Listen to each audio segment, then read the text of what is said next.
Baik, assalamualaikum warahmatullahi wabarakatuh. Perkenalkan, kami dari kelompok 2. Pada kali ini kami akan mempresentasikan proyek akhir kami, yaitu EDA ataupun Exploratory Data Analysis dengan studi kasusnya yaitu COVID-19. Kelompok 2 ini beranggotakan, yang pertama ada Muhammad Ridwan yaitu saya sendiri, yang kedua ada M. Soibal, yang ketiga ada Rizkilah Ramadhansinyo. Baik, untuk pembukanya itu akan dibawakan oleh saya sendiri.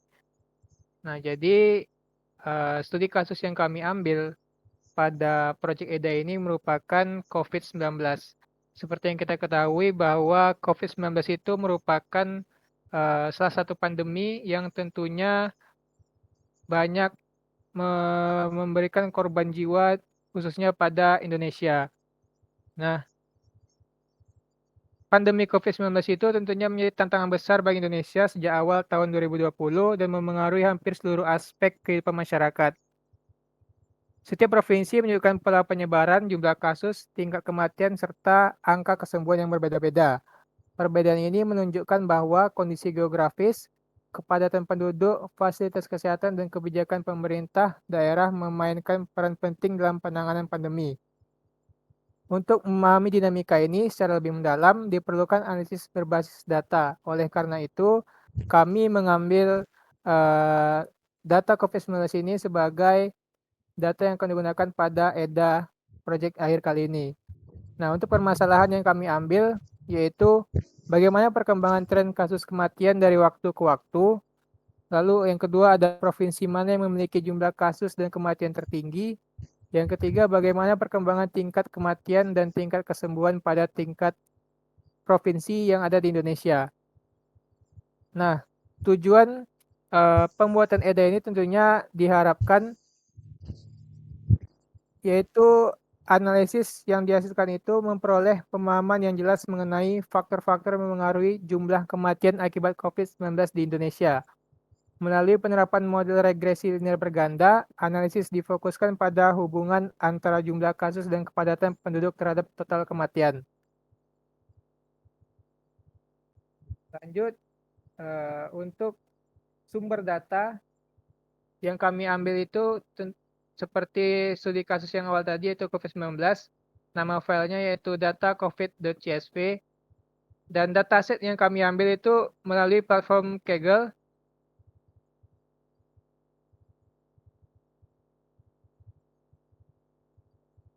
Dataset yang kami ambil dari Kaggle tadi itu memiliki beberapa variabel yang kami fokuskan, yaitu diantaranya seperti date, province, new case, new death, total death, population, population density, case fatality rate, dan case recover rate.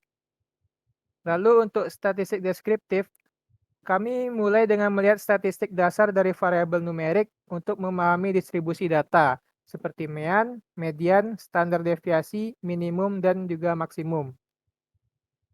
Untuk pemeriksaan nilai hilang atau missing value, yaitu penting untuk mengecek apakah ada data yang hilang untuk menentukan apakah perlu penanganan khusus pada data tersebut.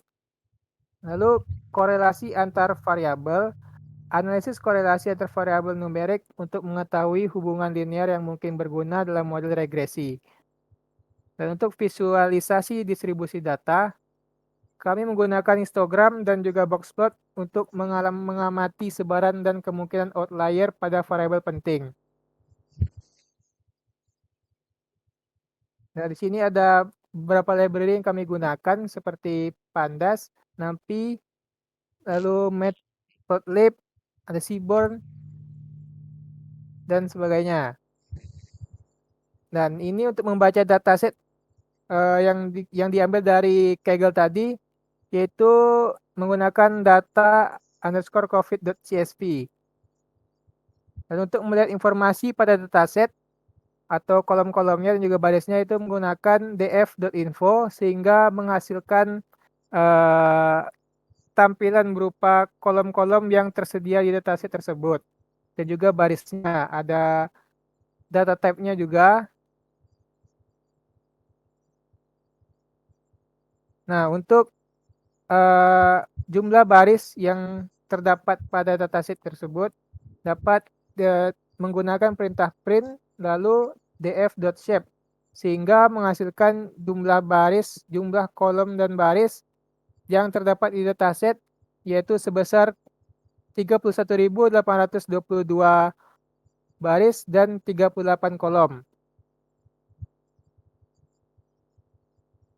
Nah, di sini kami menggunakan beberapa kolom penting atau feature yang akan digunakan untuk kedepannya, seperti date, province, new case, new date, total date, population, population density, case fatality rate, dan juga case recover date. Baik, untuk selanjutnya akan dijelaskan oleh Rizkyla Ramadhasinyo. Pada Rizkyla dipersilakan. Baik, terima kasih kepada Ridwan. Saya akan melanjutkan menjelaskan. Di sini terdapat variabel null provinces, yang dimana di sini kita mengecek dataset yang berkolom provinsi atau province, apakah nilainya itu nol atau tidak. Lalu kita print. Nah, lalu pada variabel dataset, jika ada provinsi yang bernilai nol, maka akan dihapus atau di drop. Selanjutnya. Nah, dapat dilihat di sini ketika sudah kita hapus terdapat 929 baris dengan 10 kolom yang dimana itu merupakan data yang sudah kita bersihkan. Nah, di sini kita bisa melihat atau melihat statistik dari deskripsi kolomnya yang dimana perintahnya itu dataset.describe include sama dengan all. Nah, di sini describe memperlihatkan kita baris count, baris mean, standar deviasi, minimal, lalu ada quartile, dan ada nilai max juga. Nah, selanjutnya setelah tadi dataset sudah kita bersihkan, yang sebelumnya itu sebanyak 31.822. Setelah kita bersihkan, total dari barisnya itu sebanyak 30.893 dan total kolomnya itu 10. Lalu di bawahnya ada variabel df fitur yang dimana di sini kita melisting semua kolom dari dataset yang dimana fungsi dari df fitur ini kita membuat atau mengelompokkan sebuah kolom atau fitur yang penting. Lalu selanjutnya di sini kita memvisualisasikan data yang dimana di sini kita menggunakan heat map yang dimana jika nilainya itu 1 maka dia itu berkorelasi positif. Dan apabila nilainya 0 itu dia netral. Dan apabila nilainya itu negatif dia itu merupakan yang korelatif negatif sempurna. Di sini dapat kita lihat korelasi yang sangat kuat atau 1 yang dimana itu antara total cases dan total deaths serta antara new case dan si new death yang mempunyai nilai hampir 1, mendekati 1. Yang dimana semakin tinggi jumlah kasus maka semakin tinggi pula kematiannya. Dan di sini menunjukkan hubungan erat antara penyebaran dan dampak pandemi yang menjadi dasar penting untuk memahami pola penyebaran COVID-19. Selanjutnya. Baik, selanjutnya di sini dapat kita lihat visualisasi yang kedua yaitu visualisasi bar plot atau grafik batang. Yang dimana di sini menunjukkan provinsi-provinsi dengan kasus kumulatif tertinggi secara visual. yang ditandakan dengan batang tertinggi yang dipegang oleh Provinsi DKI Jakarta dengan total kasus akumulasinya itu 1.412.511 dan ditandai yang paling rendah yaitu Provinsi Gorontalo sebesar 13.951 kasus. Yang dimana data ini penting untuk menjadi alokasi sumber daya dan penentuan prioritas penanganan kita dalam menentukan daerah yang tertinggi dari segi kasusnya dan bisa menunjukkan pusat-pusat penyebaran utama dari kasus COVID-19. Lalu visualisasi yang ketiga yaitu tentang tren harian dari new cases atau new case dan new death. Yang dimana garis tren di sini menunjukkan gelombang pandemi dari waktu ke waktu. Di sini dari 2020 bulan 4 sampai 2022 bulan 10. Yang dimana new case naik lebih dahulu diikuti dengan new death. Dan penurunan tren setelah puncak mendadakan efektivitas intervensi. Lalu di mana di sini tren harian ini membantu kita untuk memahami efek kebijakan dalam waktu respon. Dan visualisasi ini menceritakan perjalanan pandemi secara nasional dari waktu ke waktu. Dan terdapat juga total dari new date-nya juga dan dari new case-nya. Baiklah, selanjutnya akan saya kembalikan kepada moderator. Baik, terima kasih kepada Rizkila atas penjelasannya. Untuk bagian selanjutnya akan dijelaskan oleh M. Soibal. Kepada Soibal dipersilahkan. Baik, terima kasih kepada moderator Muhammad Ridwan. Di sini saya akan melanjutkan presentasi penjelasan dari visualisasi data yang kami buat. Selanjutnya itu ada visualisasi menggunakan box plot, di mana visualisasi ini bertujuan untuk melihat distribusi kasus baru per provinsi. Dan ini dapat ditandai dengan adanya kotak atau box dengan gelembung-gelembung yang ada di atasnya. Garis tengah ini menandakan nilai min-nya dari dari kolom kasus baru atau new case setiap provinsinya. Nah, di sini dapat dilihat bahwa DKI Jakarta menjadi pemuncak dengan tren kasus baru ataupun distribusi kasus baru per provinsinya. Nah, selanjutnya itu ada visualisasi menggunakan pie chart. Di sini visualisasi ini bercerita tentang perbandingan total kematian COVID-19 per pulau di Indonesia. Jadi ini dikelompokkan dari provinsi yang ada sebanyak 34 di masa itu menjadi beberapa pulau, yaitu ada 1, 2, 3, 4, 5, 6, 7 pulau, yaitu ada Jawa, Sumatera, Kalimantan, Bali dan Nusa Tenggara, Sulawesi, Papua, dan Maluku. Di sini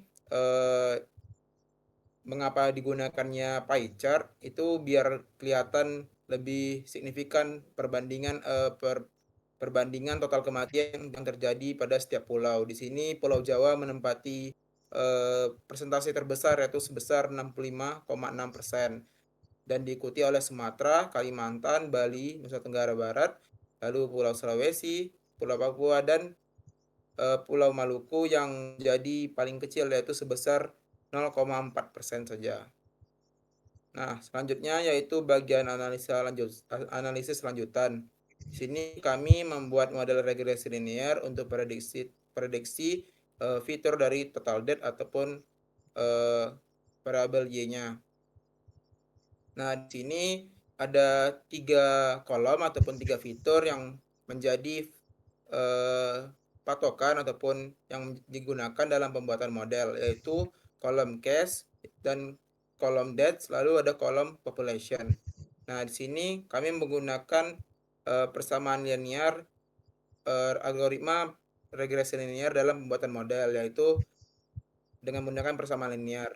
Di sini dapat dilihat bahwa persamaannya itu adalah total debt ataupun variabel Y-nya yang ingin diprediksi sama dengan B0 ataupun bobot nolnya ataupun intercept-nya ditambah dengan B1 dikali total cash, yaitu variabel dari total cash tadi, ditambah bobot kedua dikali population, yaitu variabel X2-nya ataupun variabel independen keduanya. Lalu ada bobot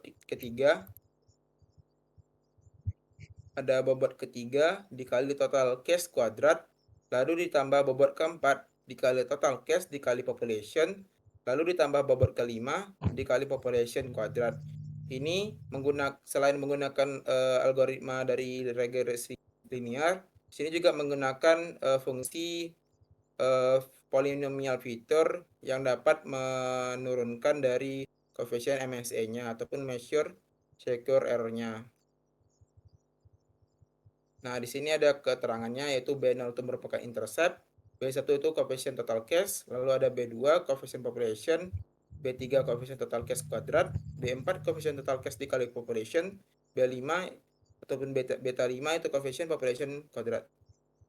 Nah, selanjutnya lanjut saja ke bagian code-nya. Yang pertama itu ada import library terutama, yaitu di sini menggunakan tools scikit-learn. Jadi di sini mengimport beberapa library dan fungsi dari tools scikit-learn seperti train, test split, linear regression, standard scalar, mean squared error, dan R2 score, lalu polynomial feature tadi.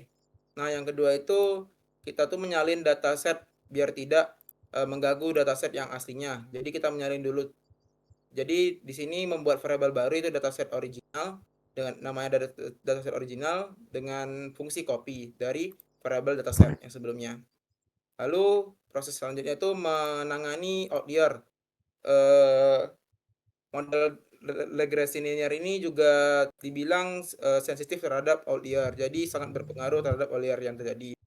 Jadi outlier itu penyebaran data yang tidak menentu ataupun yang tidak sesuai, yang terlalu jauh dari sebaran data lainnya. Jadi dia tuh mencolok sendiri gitu.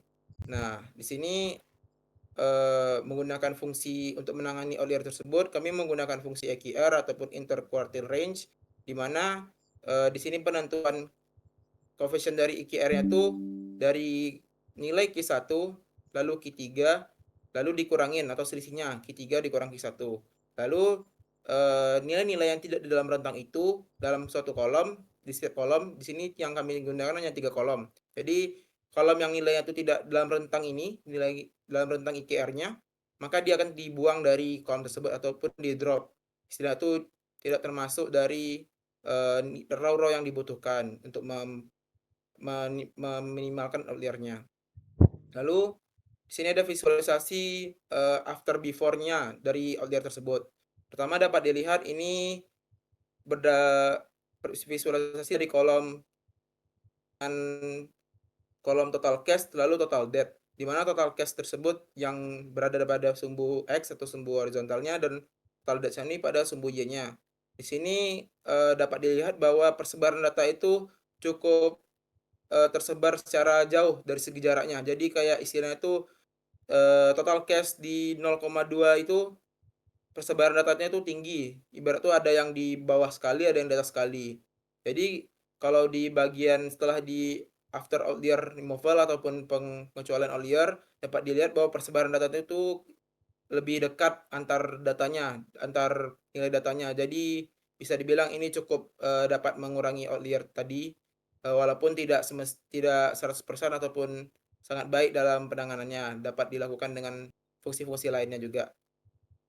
Nah, selanjutnya itu visualisasi lagi dengan variabel population dengan total debt sama dengan sebelumnya. Perbandingan jarak dari setiap variabel itu atau persebaran datanya itu terlalu jauh.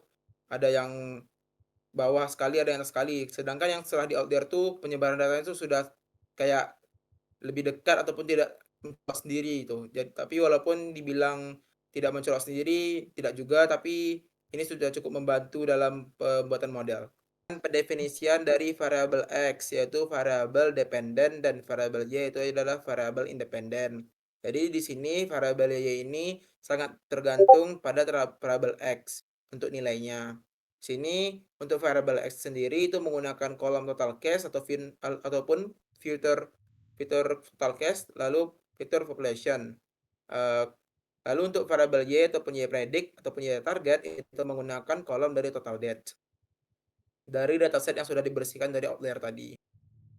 Nah, untuk tahapan selanjutnya itu melakukan standarisasi scale ataupun penstandarisasi skala dari dataset yang digunakan dan polynomial filter. Nah, di sini menggunakan library dari scikit-learn itu menggunakan fungsi standar scalar. Mengapa menggunakan fungsi ini untuk model regresi linear sendiri itu sangat dianjurkan menggunakan fungsi tersebut agar dataset yang digunakan tuh cukup besar. Jadi kita tuh butuh penskalaan dalam kuantitas dari raw ataupun record dari datasetnya. Lalu di sini ada melakukan polynomial filter, yaitu dapat membantu dalam mengurangi nilai dari derajat MSE, yaitu measure square error, yaitu derajat coefficient errornya dari Y predict-nya nanti. Oke, sekarang itu ada tahapan melakukan splitting data menjadi 80% untuk data train dan 20% untuk data test dengan fungsi random state dari scikit-learn tadi. Jadi di sini kita membagi data yang ada tadi sebanyak 30.000 record kurang lebih itu menjadi 80% untuk training dari modelnya dan 20% untuk sebagai testing dari modelnya menggunakan fungsi random state, yaitu fungsi dari library scikit-learn yang dapat membantu pengacakan random data yang diambil. Jadi kita tuh tidak menggunakan data yang berurut dari record pertama hingga record batas akhir sebelum batas akhirnya dari 80% misalnya. Jadi di sini fungsi random state ini dapat mengambil record secara random. Nah, untuk tahapan selanjutnya itu menginisialisasikan log model, linear regression, dan melakukan fit model. Di sini lagi-lagi menggunakan library dari scikit-learn, mengambil fungsi linear regression, lalu melakukan fit model terhadap X train dan Y train-nya. Melakukan trainingnya. Nah, lanjut untuk tahapan selanjutnya itu menampilkan Y predict dan evaluasi model. Nah, di sini kita tuh membuat variabel baru yaitu variabel Y pred ataupun Y predict dan membuat objek dari model dengan fungsi predict terhadap X test, yaitu variabel X yang ada pada 20% dataset tadi. Jadi kayak kita tuh mengtes sebanyak 20% dari dataset yang sisa tadi untuk diteskan kepada model linear regression yang telah diinisiasi sebelumnya. Nah, di sini juga menampilkan atau membuat variabel MSE, yaitu coefficient errornya terhadap Y predict. Nah, di sini menggunakan parameter Y test dan Y predict. Lalu ada koefisien dari ataupun nilai dari R2 score-nya, yaitu korelasi antar variabel dependen dan independen. Nah, di sini lalu membuat print untuk menampilkan nilai-nilai tersebut. Nah, dapat disimpulkan ataupun didapatkan bahwa derajat MSE-nya itu di angka 500 ataupun di angka 53.063. Jadi itu untuk di angka yang segini, di angka 53.063 ini untuk kelas sebesar data yang digunakan tadi sebanyak sekitar 20% dari 30.000, yaitu sekitar 6.000, itu sudah cukup dikatakan baik lah untuk derajat MSE-nya ataupun coefficient error-nya nanti. Nah, untuk R2 score sendiri sudah didapatkan sebesar 0,89, di mana ini sudah dalam interval yang baik untuk suatu model yang dimana hanya menggunakan dua variabel X ataupun dua variabel dependen sebagai parameternya. Lalu di sini menghitung describe dari variabel Y test ataupun istilah itu variabel Y test tadi kita describe untuk menentukan mean, count, standar deviasi, dan statistik deskriptif lainnya yang berguna untuk menentukan RMSE untuk membandingkan nilai MSE tadi. Jadi di sini berguna untuk mendapatkan nilai RMSE yang dapat menentukan apakah suatu model itu sudah fit untuk pada perbandingan coefficient error-nya. Lalu di sini membuat visualisasi Y predik dan Y aktual. Jadi secara kasarnya itu sebaiknya tuh suatu model regresi linear itu persebaran datanya tuh membentuk suatu garis lurus, persamaan garis lurus ataupun persamaan linear yang dapat dilihat ini. Jadi persebaran data tuh bagusnya ataupun baiknya itu tidak terlalu jauh ataupun tidak terlalu jauh ke bawah dan jauh ke atas dari garis persamaan linear yang merah ini. Kalau dilihat dari visualisasi sekarang ini sudah cukup baik lah ya untuk variabel aktual dan variabel prediksi variabel aktual dari Y-nya dan variabel prediksinya itu total date-nya tadi. Nah, di sini selanjutnya itu menampilkan koefisien bobot ataupun nilai beta 0 sampai beta 5 tadi. Jadi di sini menggunakan library dari scikit-learn lagi yaitu model.intercept, lalu model.coefficient dengan parameter array 0, 1, 2, 3, dan 4. Ada bobotnya tuh ada sebanyak 5 tadi, ada B5. Ini dapat dilihat yaitu intercept-nya ataupun coefficient error-nya ataupun kesetannya itu sebesar 696,34 nilainya. Lalu ada koefisien total case yaitu 757, lalu koefisien untuk population ataupun bobot untuk variable population-nya itu ada 36, lalu bobot untuk kolom total case kuadrat itu ada minus 45, lalu koefisien untuk total case dikali population-nya itu atau B4-nya itu ada min 47, lalu koefisien population kuadratnya itu ada min 11 dari persamaan linear yang kita gunakan tadi. Kurang lebih seperti ini.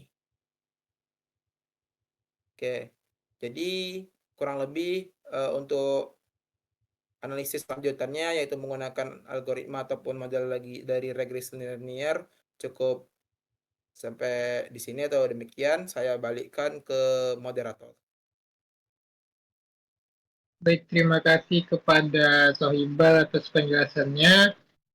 Dan begitu saja presentasi proyek akhir kami mengenai EDA dengan studi kasus COVID-19. Mohon maaf apabila ada kesalahan dalam penjelasan ataupun dalam perkataan. Wabillahi taufiq wal hidayah. Wassalamualaikum warahmatullahi wabarakatuh.